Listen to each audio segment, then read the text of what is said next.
Hello students, this is Professor Somonshi and welcome to our channel Arsul Polytechnic.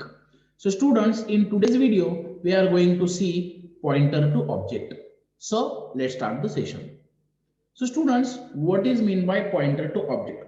In the previous session, we have already seen what is mean by pointer. So what is pointer? Pointer is a variable that stores the address of another variable. So in the similar way, this is the concept of pointer to object.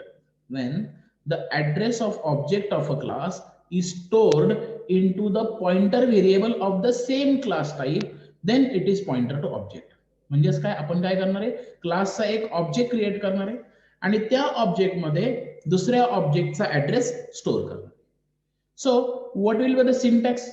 So first we are going to write the class name because here we are going to create the object. त्यानंतर आपण काय करणार आहे, star operator means pointer operator. Then we are going to write the pointer variable. Star pointer variable म्हणजे इथे आपण काय create करतो, एक पॉइंटर व्हेरिएबल क्रिएट करतो. कोणत्या टाइपचं, क्लास टाइपचं. म्हणजे हा काय झाला, एक पॉइंटर आहे आणि त्याचबरोबर आपण काय क्रिएट करतोय, एक ऑब्जेक्ट क्रिएट करतोय. So class name star pointer variable comma object name. So students, after that we are going to assign this object, the address of this object to the pointer variable. So first, what is the syntax or what will be the example? First we are going to write the name of pointer variable is equal to and is nothing but the address of operator, and then we are going to write the name of object. So whatever the object we have created, its value we are going to assign it to the pointer variable. So now the example is, suppose product is nothing but the name of class. Product is our class, and after product class we have written star ptr. We have written here star ptr. So what is the meaning of star ptr? Here we are creating one pointer variable, and after that we have created one variable p. So the variable of type class is nothing but object. So here we have created the p object of class product. Now we have to assign the address of this p variable to this pointer variable. So how we are going to do it? Ptr is equal to and p. So here you can see the syntax and example. First we are going to write the name of pointer variable. So what is the pointer variable? Ptr. Then we are going to use the and operator. So here we have used and operator, and then we are going to write the name of object. So what is the name of object? P.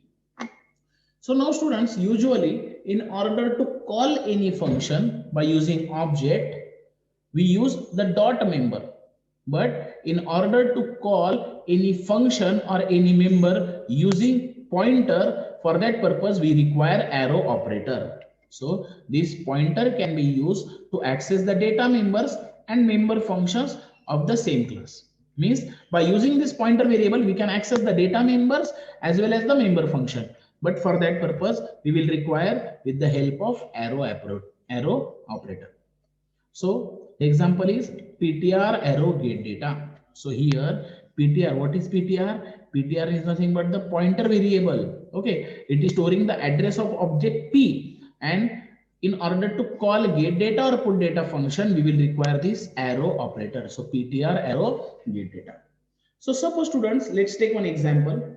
So here first we have declared two header files, iostream.h and conio.h. Then we have created one class. The name of class is product. Then inside the private access specifier, we have created two data members. The first one is code and the second data member is nothing but the price. Now in the public section, we have created one function and the name of function is void get data.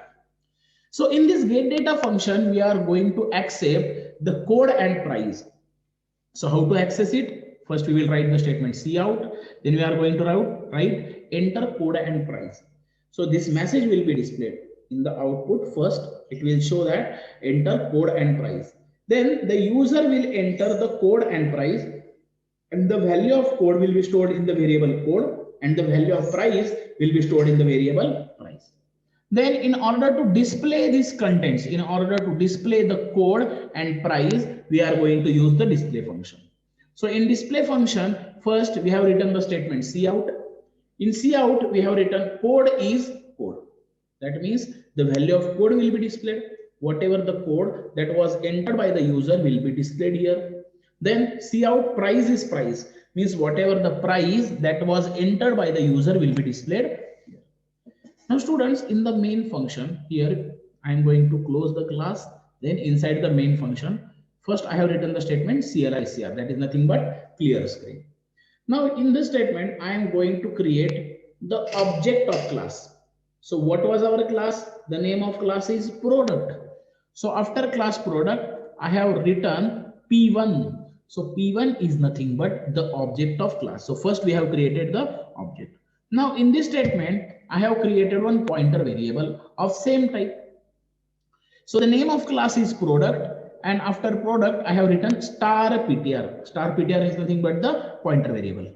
Now what we have to do? We have to assign the address of this P1 to this pointer variable. So how to initialize this? So for that statement, for that purpose, we write the statement PTR is equal to and P1, means the value of or the address of this P1 variable, or we can say P1 object. So the address of object is stored in the pointer variable. That means that this pointer variable is pointing to object. So the statement is pointer to object. Our concept was pointer to object. So here we have assigned pointer variable to the object. Now we have to call this get data and display function. Here we have created get data function and display function. So in order to call the get data and display function by using the pointer, we will write the statement ptr arrow get data and ptr arrow display. So in order to access the data members or member function by using the pointer variable, there is need of arrow operator. So we have written pointer arrow get data and pointer arrow display. And in the last statement, we have written get ch. So what will be the output? First, the get data function will be invoked. Then it will show the message enter code and price. Suppose user has entered the code as 12 and entered the price as 2000. Then pointer arrow display will call the display function. The display function will be invoked and it will display the value of code and price. The code is 12 and the price is 2000. So students, in this way, this pointer variable is pointing to object. That's why this is a concept of pointer to object. So students, in this way, we have seen the concept of pointer to object and the example to use pointer to object. So students, thank you. Thanks for watching.